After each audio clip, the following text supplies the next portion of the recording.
Hey guys, welcome back to another match reaction. And yeah, Sunderland 2, Arsenal 2. And you always kind of had a feeling that this game was always going to be one of those tricky banana slip games. Very, very tricky to kind of decide where it was going to go. And you always know when you look at these games. But nonetheless, I watched the Sunderland against. Well, they played on Monday, Everton, and I was looking at them. I was thinking Arsenal should deal with these lot. They rely heavily on their crowd to get them up, but Sunderland as a team, in terms of the build up, I wasn't really impressed with them against Everton. So I was coming into this game with a lot of confidence, but also cautiousness as well, because these are the games where you could easily just slip up. I remember the first season where we were challenging, when we went away to Southampton, 1-0 up for like 60, 70 minutes, and then we concede a late goal, and then that's 1-1. And games like this is where you kind of just need to get stuck in there. But yeah, let's get into the game. So we concede very early, very late on. Look, whether that was a foul is another question. The Eze one, just couple seconds, 40 seconds. That one for me was a foul, yes. The second one, okay, cool, whether or not it's a foul, whatever, but you still have to defend your set pieces. And also, that free kick or that set piece was so far away from goal, the threat is nowhere near as high, so you have enough time to deal with that incoming cross that's coming from past the halfway line. So yeah, but my head was so hot. But they showed the replay of that goal. The ball drops like 3-4 times. Rice, I don't know what Rice was doing in that in that box. I don't know what half our team was doing in that box. But yeah, it's always those second balls that you just kind of need to clear it out. But our defense kind of spazzed out today, and we end up conceding. And then this is where my issue with Arsenal in terms of our build-up comes into effect, because when we need to score, this is where this slow build-up really plays against us, because before that goal there was nothing. Let's be real, there was nothing. Okay, there was one or two opportunities from Eze, and I think there was maybe another one from another player, but I can't really remember. But we struggled to kind of get our foot on the ball a little bit and play. A lot of it was side to side, sideways, like that, the usual. And when you give a team like Sunderland, especially when you're away from home, a goal, it becomes an absolute chore of a game, because now you're playing against a lot of factors that you can't really control. And the moment they scored, yeah, back five and low block. It's not this similar kind of low block we see with Emery with the two banks, but it's very similar. They defend the central areas really well, and then they push us out wide where they really want us to be. And the way that game went is just every time the ball comes, yep, go out wide, 2-man on Saka, instant press. And every time we came anywhere near close to the edge of the box, there's a trigger press. Maybe that's Xhaka coming out and stopping it and forcing it out wide, or someone else. But yeah, that was a very awkward game, and we go into the second half with pretty much our backs against the foot. But one thing I would say is, like, we need to up the pace, especially when we are a goal behind, because games like this is where you're thinking to yourself, guys, like, you're 1-0 down, you're away to Sunderland, like, let's pick up the pace. There was a bit in the 40th minute, I remember, what's his name, Duran Timber. Look, I'm a big fan of this guy, but there's times when he just takes a little bit too many touches. There was a bit where Saka beat his man, gave the ball back to Timber. Timber then lets the ball go across his body and then go back again, and I'm just like, come on, like, and then the ref blows the whistle. There was an opportunity for that ball to just go into that box. And sometimes when you're having low blocks, you just have to just put that ball in the mixer and just hope a ricochet comes in or second bounce or something, because there was no space in behind.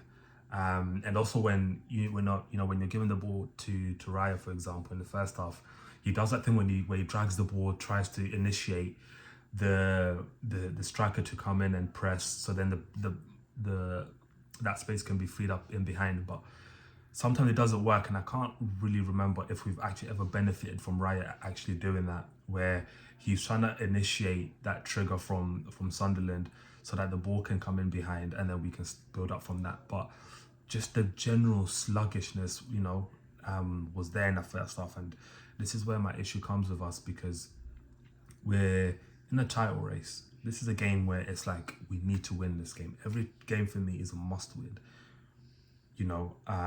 And you're playing like it's a friendly in the sense that you're just not up in the pace a little bit. Where's the tenacity? Because Sunderland were up for the game. Were we? I'm not sure. In that first half, I definitely don't think we were. Like, it kind of felt like Arsenal just kind of playing in the moment, and then you mess around and you're 1-0 down, and you go into that break 1-0 down, and the game is looking bleak already. But good thing is, we came out second half and we played a lot better. And it's funny, isn't it? Because when Arsenal need a goal in the second half, that's when we start to pick up the pace. But this is how we should be playing anyway, with obviously that bit of control to add to it as well. But the pace is just very sluggish, very slow. But that second half was really good for us. And it's a disappointing that we end up with a 2-2 draw, but that definitely should have ended 3-4 for Arsenal, because we had chances in that second half. Zubamendi hit the crossbar. There was a few times with their balls, that second bounce, as they either he's skying it off the bar or he's hitting the player. But there were so many opportunities for that ball to just hit the back of the net. We just didn't do it. There was a time when it came to Saka on his strong football on the left side, and he just drags it. And I'm like, Saka, you've played in a similar position before. I know you came through as a left back, so that kind of needs to go on target, because you're so close to goal and you just kind of dragged it. But there was so many opportunities even before we scored, and I'm just thinking these are kind of the games where you need to take your chances, because now they end up scoring so late on. But lovely goal from Trossard, and I was always a big fan of Trossard. My issue with Trossard is that his technical ability isn't high enough to compensate for his lack of physicality. And there's times in that first half where he was just getting shrugged off the ball very easily and is breaking off our attack. But when Trossard does have that time and space to pick out a pass, he does it. There was so many opportunities in that second half where he had the ball in that left channel, and he just threaded it through past like 2 or 3 players, and it went to Calafiori. And that kind of tenacity is something that we need.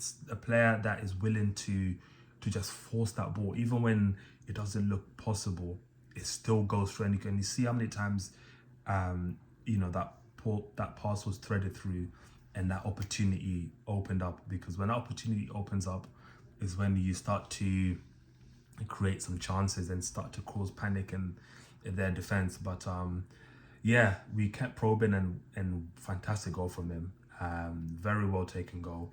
And then from then, it just kind of just laid flat. We kind of started to control the game a little bit more. But 83 minutes, no subs. I'm not sure what the hell he's thinking there with that.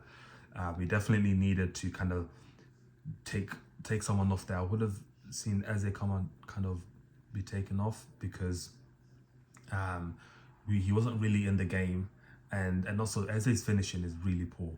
I'm not sure if any Arsenal fan feels the same way, but I definitely feel his finishing could do a lot of work. There's so many times when that ball lands to Eze and he's hitting the target but it's under hit, or he's not hitting it with enough power, and it's just looking very sluggish. Eze's finishing is a big issue, because he's the one that has those opportunities to finish that game off, and he doesn't do it. He's over hitting the shot or under hitting the shot, or there's times when he doesn't even hit the target. And these are the kind of games where you kind of need your not your striker, but your 10 to finish those chances off, because I actually like Marino as a striker.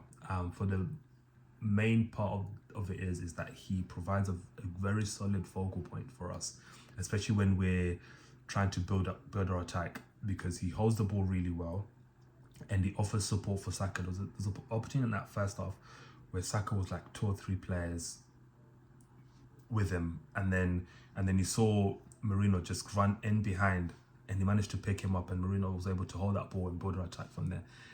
This is why you know it's so important to have a striker who not only if he doesn't score, that's fine, but actually be a focal point within our attack and actually help us build from attack. So I thought he had a good game, Marino.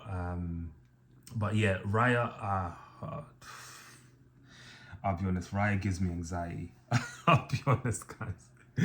There was a time, there was a chance in that second half where there was some confaffle, and then he saves it, and then he's just looking around. And I know that happens in football. I've played football before, it happens, but there's times when Raya just, I swear to God, it's like my heart's about to drop off, because he's taken too. It's just like his awareness is very Ramsdale. And I don't want to bring up Ramsdale, but it reminds me so much of how Ramsdale was. But he is a very good shot stopper. That second goal, I blame him for that, because there was no need for you to go for that goal. Sorry, for that ball, because Gabriel had it, albeit that he let Robbie take the shot, but that shot wasn't powerful enough to trouble Raya if he had kept his post. So he rushed out and he made the decision for Brobbey anyway, and Brobbey had no idea where that ball was going anyway. He just had to connect with the ball and hope that it's on target, and hope that it goes somewhere. Like, so that was poor judgment from Raya, and just like that we concede. We almost did score late on as well. But yeah, the game was done by then. And yeah, to me, it's 2 points dropped, because you're winning from that point on. And, it's just these little bits in moments of games where you're thinking, yeah, it's going to cost you, and it does. But look, it's 2 points dropped. Let's just hope that City and Liverpool draw tomorrow and it doesn't look too bad. But to me, it's 2 points dropped. Move on to the next game.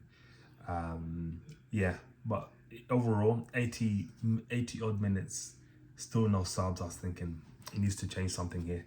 We need some fresh legs. Rice was looking a bit tired. But Rice for that first goal, I forgot to talk about that first goal from Saka. Brilliant goal.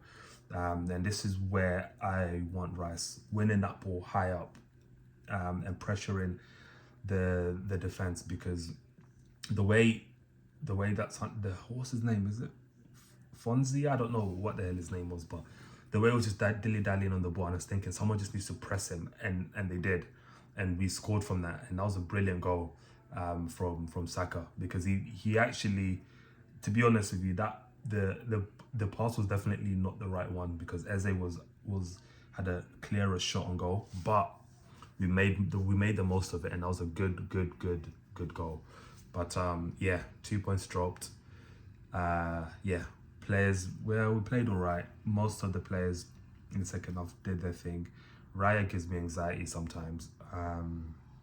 But yeah, it was a nothing performance really overall. Sluggish in the first half, picked up the pace in like the first 50-60 minutes, and then the game just kind of just died off from there. But yeah, 2 points dropped.